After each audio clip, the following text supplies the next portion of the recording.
안녕하세요. 자, 여러분 안녕하십니까? 자, 오늘은 이번에 편입학에 성공한 박예슬 양을 모시고 한번 이야기를 나눠보도록 하겠습니다. 자, 안녕하십니까? 안녕하세요. 자, 간단하게 자기소개 좀 부탁드리겠습니다. 안녕하세요. 저는 23살 2002년생이고 이번에 편입학에 합격한 박예슬입니다. 네. 자, 편입학으로 그 인하대학교에 합격하셨는데 우선 축하드리면서 소감 한마디 부탁드리겠습니다. 처음에 인하대학교에 합격했을 때 인천이라서 멀기도 했는데 오히려 이제 인천이 좋아질 것 같다는 생각이 들었어요. 인하대 자주 다니면서. 그렇구나. 알겠습니다. 인하대학교에서는 어떤 전공을 하고 싶으신가요? 저는 인하대학교에서 가장 유명한 학과인 아시아 태평양 물리학과인 아태물리학과를 전공하고 싶습니다. 그렇죠. 왜 그런 생각을 하셨죠? 제가 알기로 물류는 대면이나 비대면 상관없이 항상 빨리 잘 운영되는 것이라고 생각했기 때문에 물류학과를 전공하고 싶었습니다. 그렇구나. 그러면 요즘에 편입에 관심을 갖고 도전하는 분들이 많은데 그분들께 조언 한마디 부탁드릴게요. 여기저기서 편입이 좀 어려운 시험이라고 많이 알려져 있는 것 같은데 난이도가 너무 어렵다기보다 편입이 어려운 이유는 긴 기간 동안 끝까지 완주를 하는 것이 중요하다고 생각하기 때문에 어려워하지 말고 끝까지 하는 게 중요하다고 생각합니다. 끝까지 의지력이다. 네. 존보다. 네, 그렇죠. 그렇죠. 알겠습니다. 그럼 특히 요즘에 대학 1학년 친구들 보면은 자기가 원하는 과에 못 들어갔을 경우에 반수를 할까 편입을 할까 굉장히 고민을 많이 하는데 그 부분에 대한 박예슬님의 생각을 좀 듣고 싶습니다. 저는 반수에 대한 부분은 잘 모르지만 본인이 영어 또는 수학에 좀 특출나게 자신이 있다고 하시면은 편입을 도전해보는 것도 괜찮을 것 같아요. 근데 편입의 장점도 있고 단점도 있는 게 편입은 2년을 다니고 반수는 1년을 쉬어야 되는 거잖아요. 근데 그런 거 없이 바로 졸업할 수 있다는 장점이 있지만 내가 다른 학교에서 2년 다니고 또 새로운 학교에서 2년을 다녀야 하니까 새로 또 적응을 해야 되고 그런다는 점은 그게 단점인 것 같아요. 그렇구나. 네. 알겠습니다. 그러면 박예슬님 본인은 편입 공부를 어떤 계기로 시작하게 되셨나요? 사실 스스로 생각했을 때 제가 중학생이나 고등학생 때 공부를 그렇게 못하는 편은 아니었다고 생각해요, 스스로. 그런데 이제 고등학교 3학년 때 그런 정보가 좀 부족하고 전적 때는 심지어 제가 학년 수석으로 입학을 하게 되었어요. 좋은 점도 있지만 아쉬움이 더 많이 남았었고 학과도 잘 맞지 않다고 느껴졌기 때문에 편입을 결심하게 되었습니다. 그렇구나. 그러면 이 편입 공부를 할 때는 어떤 계획을 세워서 공부를 시험 영역별로 어떻게 공부하셨는지 좀 한 말씀 부탁드릴게요. 우선 저는 문과라서 영어 위주로 공부했는데 일단 가장 중요한 게 단어라고 생각해요. 단어는 내가 이날 외우겠다 이런 식으로 정해놓기보다는 항상 하루에 꼭 외워야 된다고 생각하고 저는 단어를 이렇게 쓰거나 책으로 외운 것이 아니라 핸드폰에다가 저장을 해서 그냥 왔다 갔다 하면서 계속 그 단어들을 외웠어요. 편입은 이렇게 쓰기 시험이 아니라 그냥 보는 시험이기 때문에 단어의 스펠링을 정확하게 아는 것보다는 이 단어를 딱 봤을 때 이건 뜻이 뭐다 하고 기억나는 게 중요하다고 생각했기 때문에 저는 단어를 이렇게 노가다로 쓰지 않고 휴대폰으로 해서 그냥 버스나 대중교통에서도 이렇게 쉽게 보면서 단어는 이렇게 외웠고요. 그 다음에 독해는 저는 편입을 공부하기 전에 먼저 토익을 먼저 시작했어요. 편입이 너무 난이도가 어려운 시험이다 보니까 바로 뛰어들기에는 좀 진입장벽이 높다는 생각이 들어서 편입을 좀 공부하면서 약간 기본적인 문법이나 고문 독해 같은 기본적인 영어 지식을 먼저 쌓았고요. 그렇게 하니까 독해는 그나마 따로 공부할 거 없이 좀 수월하게 되더라고요. 논리도 비슷하게 논리는 빈칸이라는 개념이 너무 어렵다 보니까 그냥 논리 기출문제를 계속 풀면서 논리를 연습해봤어요. 그렇구나. 그러면은 이게 지금 4개 영역 정도 보면은 어떤 영역이 가장 예슬님은 공부하기 힘드셨나요? 저는 문법이 가장 어려웠었던 것 같아요.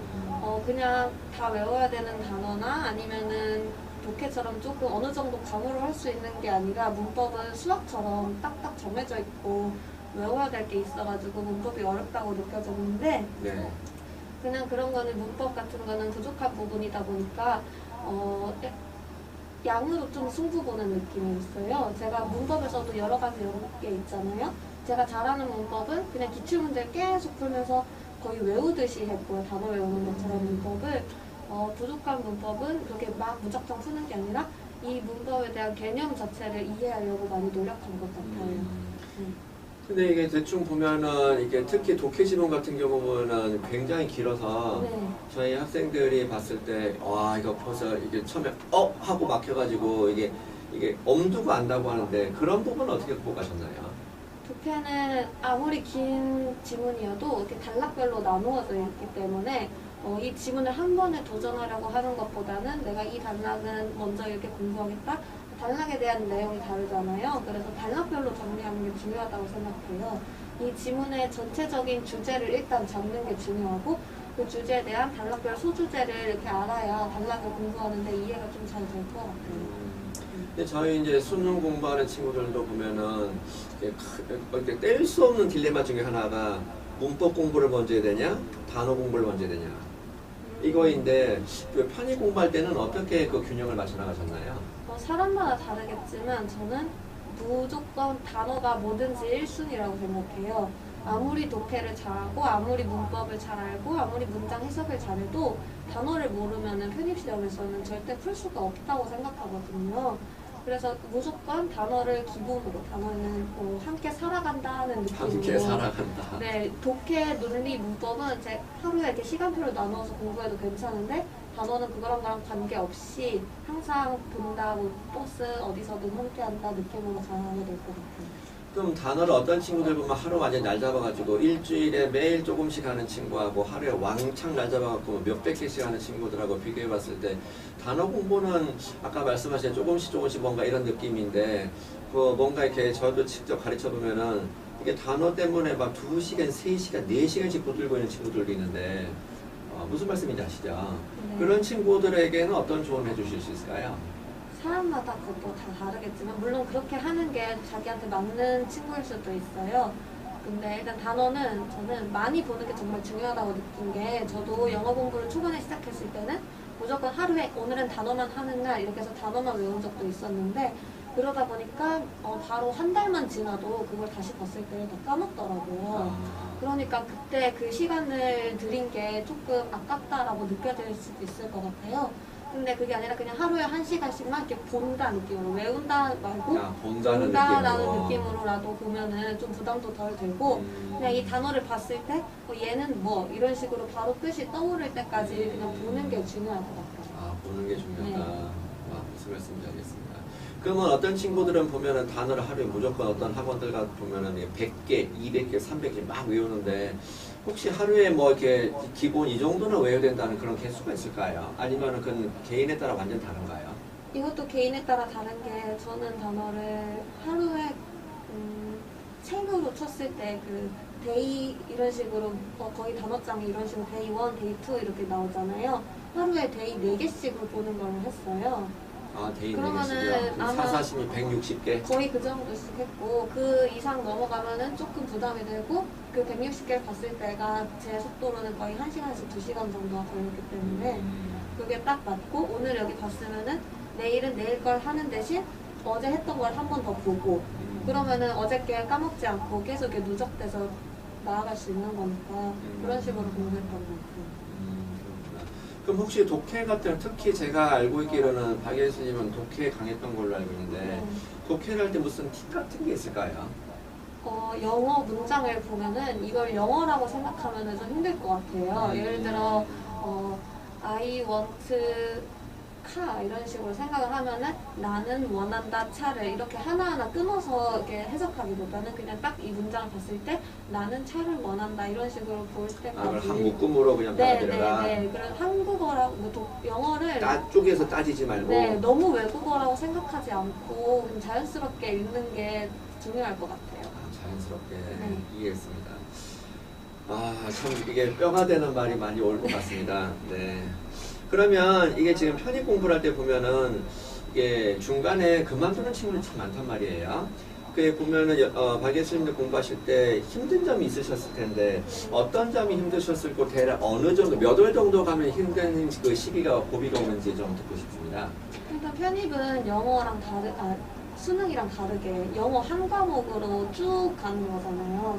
당연히 이게 좀 지칠 수도 있고 영어 하나만으로 해야 된다는 게 조금 힘들 수 있어요. 특히 이제 1월, 2월에 이제 편입을 처음 시작했을 때는 새로운 마음가짐으로 열심히 해보자 하는데 점점 5월, 6월 더워지면서 다른 친구들은 여름에도 놀러 가는데 저는 왠지 놀 수 없다는 그 점도 굉장히 힘들었고 그게 여름부터 시작해서 추석 연휴 때가 가장 힘들었던 것 같아요. 추석 연휴 때가. 네, 연휴 때는 정말 놀잖아요. 네네. 그러다 보니까 다 놀고 심지어 저도 놀게 되는 상황이 주어지는데 그때 그거를 계속 진행해야 된다는 그런 부담감이 있었던 것 같아요. 알겠습니다.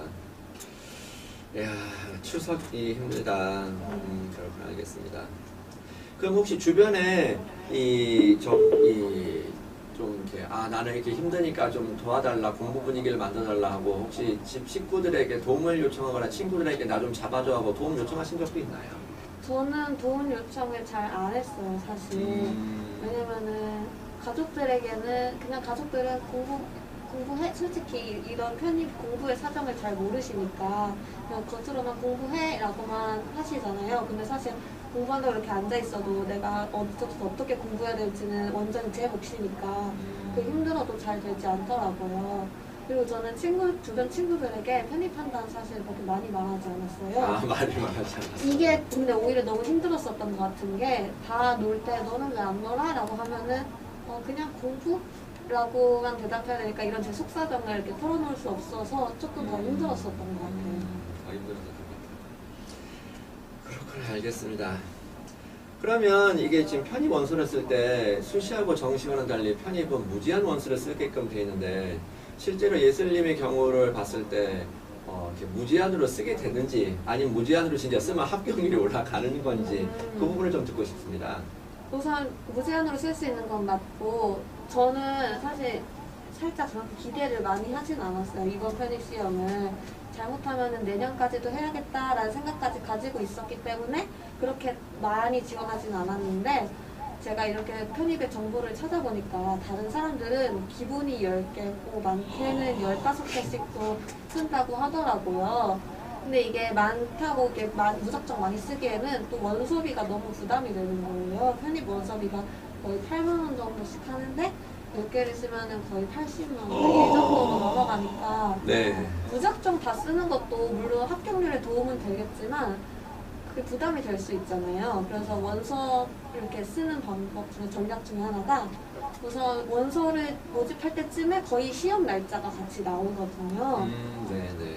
편입 시험 날짜가 또 겹치는 날이 있으면 날리는 거잖아요. 네. 실제로 시험장에 날짜가 겹친 학교는 안 오신 분들도 좀 있었어요. 네. 저는 그게 조금 돈이 아깝다고 느껴져서 그 날짜에는 내가 진짜 시험을 보러 갈 곳, 정말 가고 싶은 곳 위주만 이렇게 썼던 것 같고 그런 메리트가 있는 만큼 부담 리스크도 크게 있는 것 같아요. 그러니까 실제로 많이 원서를 무제한 쓸 수 있어도 이게 소신 지원을 해야지 무작정 많이 쓸 것까지는 없다. 근데 물론 금전적으로 여유가 되면 무작정 써보는 것도 해서 나쁠 건 없는 것 같아요. 합격률이 그럼 실제로 올라갈 수도 있나요? 결시생들이 많으면? 그쵸, 그런 것 같아요. 예를 들어 한 날짜에 시험이 무슨 4개씩 겹칠 수도 있는 거잖아요. 그렇죠. 그러면은 원서를 혹시 모르니까 여기저기 써놓고 이게 또 시간대가 다르면은 여기 시험 보고 여기로 갈 수도 있는데 시간대까지 똑같아 버리면은 그거는 모르는 거니까 그런 합격률은 올라갈 것 같긴 해요. 아까 제가 여쭤보고 싶은 질문 중에 하나가 뭐가 있었냐면 토익 말씀을 하셨잖아요. 네. 토익과 편입시험, 영어 편입시험 같은 경우는 어떻게 다르고 어떤 점이 좀 비슷할까요? 비슷하다는 점은 일단 물론 영어를 공부한다, 영어 지문을 읽고 해석한다라는 점은 비슷한 것 같은데 다른 점은 이제 좀 토익은 순한 맛이라면은 순한 맛이라면 편입은 매운맛 느낌이에요. 제가 처음에 토익으로 먼저 시작했다고 말씀드렸잖아요. 그때는 정말 저도 토익으로 처음 시작했으니까 토익 자체도 너무 어려웠는데 편입 공부를 좀 하다가 나중에 좀 10월달, 11월쯤에 편입으로 공부하다가 오랜만에 토익을 한번 공부를 해봤는데 너무 쉽게 느껴지는 아, 거예요. 너무 쉽게. 네. 이게 편입에 익숙해져 있다 보니까 토익이 좀 쉽게 느껴지는 네, 그런 것 같아요. 그 어마어마한 단어가 아무래도 좀 쉽게 느껴지는 부분인가 네, 보죠. 어마어마한 단어 그리고 편입에는 되게 처음 보는 기상천외한 문법들이 많이 나오는데 토익은 그 정도까지는 아니고 문법이 딱 정해진 문법 안에서 나오는 느낌이 있어서 네네. 토익이 더 그런 점에서는 순한가? 그러면 아무래도 편입 공부를 하시는 분들에게는 토익부터 먼저 해봐라 이렇게 권해주고 싶은 마음도 있으신가요? 네, 편입이 너무 난이도가 높으니까 정말 기초가 없으신 분들은 진짜 이게 무슨 문장이지? 라고 싶으실 수 있을 것 같아요. 저도 처음에 토익으로 시작할 때쯤에 편입 기출문제집을 한번 봤는데 이게 단어뿐만 아니라 그냥 무슨 말인지 잘 모르겠더라고요. 그래서 토익을 먼저 하시는 게 좋을 것 같아요. 이해했습니다. 그러면 제가 이제 다시 원래 질문으로 돌아와서 이렇게 지원하고 싶은 대학을 선정할 때 있잖아요. 네. 그때 박 예수님은 어떤 가이드라인의 전략 같은 게 있었나요? 난 이걸 뭐 해야 되겠다 아니면 그래 어차피 내년에 할 건데 이런 거보다는 구체적인 전략 같은 게 있으셨으면 좀. 네, 저는 우선 독해 강학을 말씀을 드렸잖아요. 인하대학교는 독해만 40문제 보는 학교였어요. 다른 학교는 뭐 독해, 논리, 문법, 단어가 이렇게 골고루 나오는 반면에 인하대학교는 독해만 있었기 때문에 아무리 멀어도 인하대학교는 꼭 지원해야겠다라고 일단 꼭 지원해야 생각했었고 되겠다. 네, 그 외에는 가까운 대학을 좀 위주로 썼던 것 같아요. 가까운 대학을 쓰고 그리고 아니면은 내가 꼭 가고 싶었던 대학. 여기는 정말 나의 인생의 원드림 학교다 하는 데는 아무리 제가 기출 점수를 풀어봤을 때 점수가 나오지 않았음에도 여기는 가고 싶다 해서 지원을 했었던 학교도 있고요. 근데 너무 이렇게 가고 싶은 학교만 쓰면은 다 탈락해서 불합격했을 때 너무 상심이 클 것 같아서 어느 정도 자기 수준이랑 맞는 학교를 꼭 넣는 게 중요할 것 같아요. 네. 아까 여쭤보고자 했던 질문 중에 하나가 지금 떠올랐는데 그 이제 기출 문제를 풀어보잖아요. 네. 보통 보면은 어떤 과목이든 이제 개념하고 그 다음에 이제 문제 풀고 이제 이런 식으로 하라 그러는데 기출 문제를 어떤 친구들 보면 바로 들어가는 친구도 있고 어떤 친구는 뭐 개념이라 그러면 영어 같으면 단어 공부하고 문법하고 충분히 준비서 좀 해가지고 이제 공부하는 친구들이 있는데 둘 중에서 굳이 비교한다면은 어떤 방법이 좀 더 중상위권, 중상중하로 나눠가지고 그분들에게 각각 좀 이렇게 어울리는 학습 전략이 될까요? 사실 상위권, 중상위권 모두 상관없이 기본 개념을 먼저 해놔야 된다고 생각하는 게 저도 기출을 먼저 풀어본 적이 있었어요. 다른 학교 기출을 먼저 풀어봤었는데 그 기출을 풀고 뒤늦게 이제 개념들을 정리를 하고 마지막에 시험 직전에는 이 시험이 스타일을 학교만의 시험 스타일이 다르니까 그걸 파악하기 위해서 기출 문제를 풀잖아요. 근데 이제 그 과거에 거의 초반에 풀었는데도 그 문제가 기억이 나는 거예요. 그럼 내가 이 기출 문제를 푼다는 느낌이 아니라 맞다 나 이거 풀었었지 하고 기억이 나니까 완전한 제 실력을 파악하기가 좀 어려운 것 같아요. 기출은 꼭 그 학교 시험이랑 그 전년도에 나온 거니까 거의 유사하다고 볼 수 있고 학교만의 스타일이 있기 때문에 시험 직전에 푸는 걸 추천드리고 그래서 먼저 풀어도 기억이 남으면은 내 정확한 실력을 알 수 없다라는 점에서 개념을 먼저 쌓는 게 중요할 것 같아요. 개념을 먼저 쌓으라고 합니다, 여러분. 네. 네, 아무리 알겠습니다. 기출을 먼저 풀고 싶으시면은 편머리 같은 그런 책들 있잖아요. 나오는 책이 있는데 거기는 진짜 무슨 1900년대, 2000년대 초반의 기출들을 이렇게 모아놓은 책인 것 같은데 그거를 푸는 게 괜찮을 것 같아요. 그런가요? 네. 네, 이해했습니다. 그러면 이제 다시 원래 질문 들어와서 이 인하대학교 아시아태평양 물류학과를 졸업하시고 나면 어떤 분야에서 일을 하고 싶으신가요? 물류산업. 네, 물류 회사들이 굉장히 많은 걸로 알고 있거든요. 종류도 다양하고, 부서도 다양하고, 할 수 있는 일도 다양하고, 그래서 물류 쪽에서 일을 하고 싶습니다. 아무래도 물류는 지금 이 차세대 지금 없어지지 않는 산업군이라고 생각을 하시는 이유도 있나요? 네, 아까 말씀드렸다시피 비대면이나 비대면 상관없이 오히려 비대면 상황일 때 더 흥할 수 있는 산업이지 않을까 싶은 게 선생님도 그렇고 저도 그렇고 이제 온라인으로 물품을 많이 시키잖아요. 그때 가장 중요한 게 물류라고 생각하기 때문에 네, 물류가 계속 흥행하지 않을까. 네, 저도 개인적으로 물류는 아주 유명한 산업 분야라고 네. 생각합니다. 자, 그러면 이제 이 질문은 번외인데, 저 제이슨 쌤하고는 언제 어떻게 만났는지, 그 다음에 그런 등등 저와의 인연, 그 다음에 이런 것 등을 구독자님과 시청자분들께 좀 말씀 부탁드리겠습니다. 사실 선생님이랑 저는 그냥 정말 인연이 깊습니다. 진짜 제가 고등학교 1학년 때 처음에 친구의 소개를 받아서 제이슨 학원에 오게 됐어요. 선생님 기억나실 겁니다, 아마. 네. 고등학교 1학년 때 처음으로 오게 됐는데, 이제 2학년이 되면서 제이슨 학원이 이렇게 옮겨갔어요. 근데 마침 저도 이사를 이렇게 가게 된 거예요. 그래서 저는 계속 다니게 되었죠. 거기서부터가 이제 고등학교 2학년 때까지도 계속 선생님이랑 같이 이렇게 다니면서 영어 공부를 했습니다. 근데 이제 고등학교 3학년 때, 제가 고3 때 코로나가 터졌어요. 비대면 상황이 오고 집에서만 있어야 되니까 저도 왠지 스스로 공부할 수 있다는 왠지 모를 자신감이 생겨서 이제 학원을 그만두고 집에서 나 수능에 올인해야겠다 이런 잘못된 생각을 가지고 집에서 공부를 하게 됐는데 저는 집에서 하면 스스로 공부를 못하는 스타일이었습니다. 아, 네. 그렇기 때문에 정보도 부족하고 아무것도 그냥 혼자서 하다 보니까 그렇게 제가 원하던 대학에 가지 못했던 거죠. 처음에는 그냥 1등으로 입학을 했으니까 그냥 다녀야겠다, 뭐 어떻게든 되겠지라는 생각으로 거의 1년, 2년을 다녔어요. 다니다 보니까 점점 이제 나랑 너무 맞지도 않고 이 대학에서 내가 성적이 잘 나오는 것도 아니고 그리고 내가 학창 시절에 나보다 공부 못했던 친구들이 나보다 더 좋은 대학을 가고 이런 생각들이 한 번에 몰려오고 그 상태에서 오랜만에 선생님께 인사를 드리러 갔어요.